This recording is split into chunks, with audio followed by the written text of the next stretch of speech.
Hey my beautiful people, welcome back to my YouTube channel Fly with Nisha. So today I'm gonna tell you all the details about AirAsia's interview and my personal experience with AirAsia. So I gave the interview last year, तो मैं अब उसके लिए video बना रही हूँ. That is sorry for that. And ठीक है, तो मेरा इंटरव्यू का मेल आया था, मुझे इनवाइट आया था. बेसिकली मैंने अप्लाई किया था क्योंकि उनके वेबसाइट पे तो वहाँ से मेल आता है जिसमें मेंशन किया हुआ था उन्होंने डेट एंड वेन्यू कहाँ पे इंटरव्यू होगा. एंड एक नोट के साथ उन्होंने ये भी मेंशन किया था कि you have to carry your own earphones, wired earphones, earbuds will not work, ऐसा. सो मैंने बोला ठीक है, ये चीज़ मुझे अच्छे से याद थी बट मैं लास्ट मोमेंट पे रखना भूल गई. That is a different thing. Okay, so जब मैं वेन्यू पे पहुंची, मैं आई थिंक 8 o'clock मेरा रिपोर्टिंग था वहाँ पे.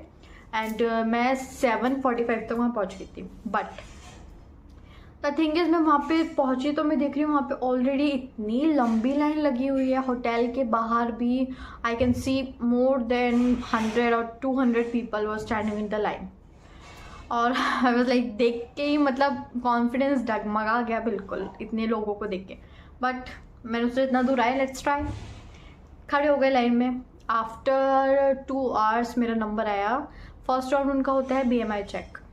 तो BMI चेक हुआ उनका, जिसमें उन्होंने आई थिंक आधे से ज़्यादा लोगों को उन्होंने BMI में निकाल दिया था. क्योंकि एयरएशिया जो है, they are very particular about their height, their BMI.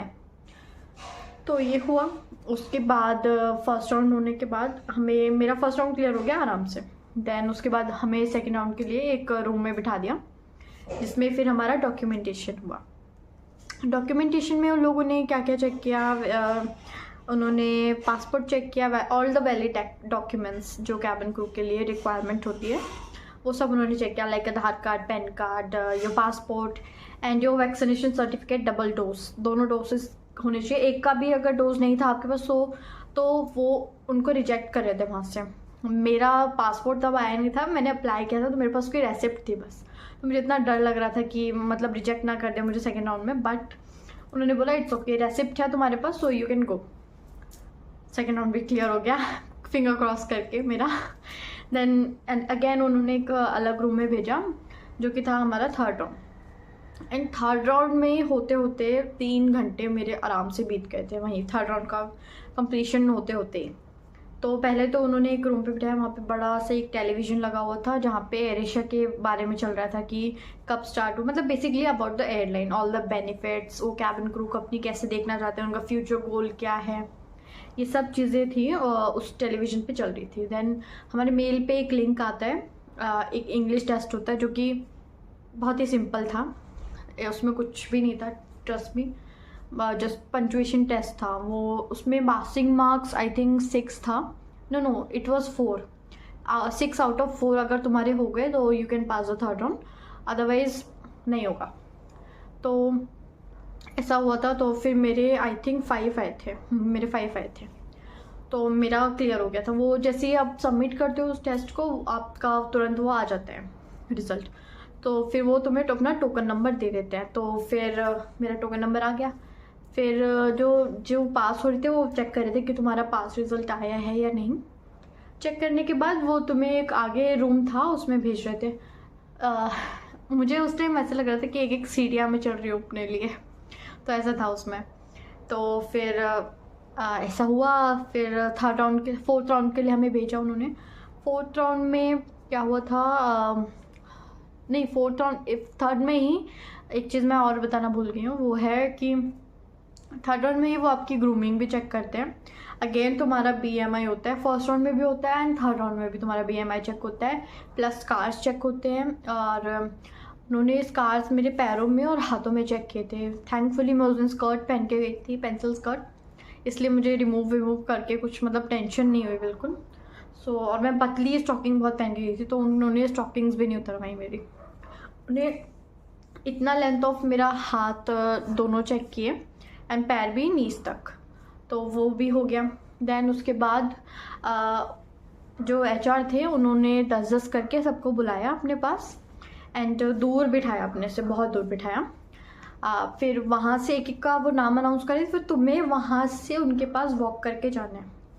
And वो वॉक ट्रस्ट में इतना इम्पॉर्टेंट होता है, उसी से आपका थर्ड राउंड पे रिजेक्शन या सिलेक्शन का आगे का डिपेंड होता है। वॉक उनका बहुत इंपॉर्टेंट होता है। तो मैंने स्कूल में अपने बहुत कैट वॉक ये सब किया था, तो मेरे को आता था कि कैसा अच्छा वाला मॉडलिंग वाला वॉक देना एकदम। मैंने उस दिन अपनी लाइफ का बेस्ट वॉक दिया। मैं गई, जाके वहाँ बैठी, उनको ग्रीट किया। दे स्टार्टेड आस्किंग क्वेश्चंस कि where are you from and why. फिर उन्होंने मेरे बारे में पूछा, तो आई टोल्ड एवरीथिंग। फिर उन्होंने मुझसे पूछा you are 18 only, why you want to earn this early. So I said कि मैंने अपना पर्सनल आंसर दिया जो कि मैंने दिया था वहाँ पे। So that was my answer कि I want to be independent at this age. I think at this age only I will be stable if I started earning, ऐसे करके मैंने अपना पॉइंट ऑफ व्यू दिया। And I want to look after my brothers, they are younger than me and I am the eldest, ऐसे करके मैंने बोला था। सो अच्छा काफ़ी इम्प्रेस लग रहे थे। देन उसके बाद उन्होंने मुझे एक बुकलेट दिया जिसमें अनाउंसमेंट्स कुछ लिखे हुए थे। तो उन्होंने बोला read it. I was like okay. मैंने रीड करना स्टार्ट किया। जब मैंने रीड किया, मैंने अपनी वॉइस मॉड्यूलेशन का, पॉजेस का बहुत ध्यान रखा था उस टाइम कि कहाँ पे मुझे पॉजेस लेने हैं, कहाँ पे मुझे बोलना नहीं है, कहाँ पे मेरे को अपनी आवाज़ बढ़ानी है, कहाँ पे धीरे करनी है। तो ये सब चीज़ें मैंने बहुत अच्छे से ध्यान से अच्छे से पढ़ा एकदम। एंड इंग्लिश और हिंदी दोनों में उन्होंने मुझे वहीं पे पास दे दिया। देन उसके बाद हम 4th राउंड में जाते हैं। 4th राउंड क्या वही दोबारा से वो कुछ क्वेश्चंस करते हैं हम लोगों से। 4th राउंड में वो PI होता है हमारा 4th राउंड। तो उन्होंने बुलाया अंदर, अगेन 10-10 करके बुलाया, एक एक करके, फिर अगेन उन्होंने अपने पास बुलाया। तो जब वहाँ बैठे थे तो एक सिंगल HR के साथ हमारा PI था उसमें। तो मुझे ऐसा लगा कि जो मेरा PI राउंड हुआ वो that was just a basic conversation, not even a interviewer and a candidate. ऐसा कुछ नहीं लगा था मुझे। वो बस मेरे बारे में पूछ रहे थे, my likes, my dislikes and basic मतलब उन्होंने क्वेश्चंस मेरे रेज्यूम में से ही पूछे थे, बेसिकली ये हुआ था। तो फिर उन्होंने मुझसे पूछा कि why you want to become a cabin crew, why air asia, and when did you decide you want to become a cabin crew, and about your city. ये सब क्वेश्चन उन्होंने मुझसे पूछे। मैंने सबका आंसर बहुत अच्छे से दिया। देन आफ्टर दैट उन्होंने अगेन बाहर भेज दिया वेट करने को। फिर जब ये मेरा लास्ट राउंड हो गया, उसके बाद HR बुकलेट लेके आई and she started announcing the name जो रिजेक्ट हुए थे। ओके, तो फिर उन्होंने जो रिजेक्ट हुए उनका नाम लिया और उनको घर भेज दिया। तो फिर उन्होंने सिलेक्शन वालों को भी बोला, उनका नाम अनाउंस किया। देन उनको बोला कि उनको फिर अलग से रूम में लेके गए, उनका ब्रीफिंग किया कि तुम्हारा मेडिकल कब होगा और कॉन्ट्रैक्ट के बारे में बताया। ये सब चीज़ें वहाँ पे हुई थी। सो that was my cabin crew experience with air asia. And air Asia अभी तो हायरिंग स्टार्ट नहीं कर रहा है, but my point of view is कि वो बहुत जल्दी स्टार्ट करने वाला है, बिकॉज उनके एयरक्राफ्ट्स बहुत आ रहे हैं। एंड तब तक आप अपने इस टाइम को आप यूटिलाइज़ कर सकते हैं अपनी प्रिपरेशन के लिए for cabin crew interview. And best of luck if you are going.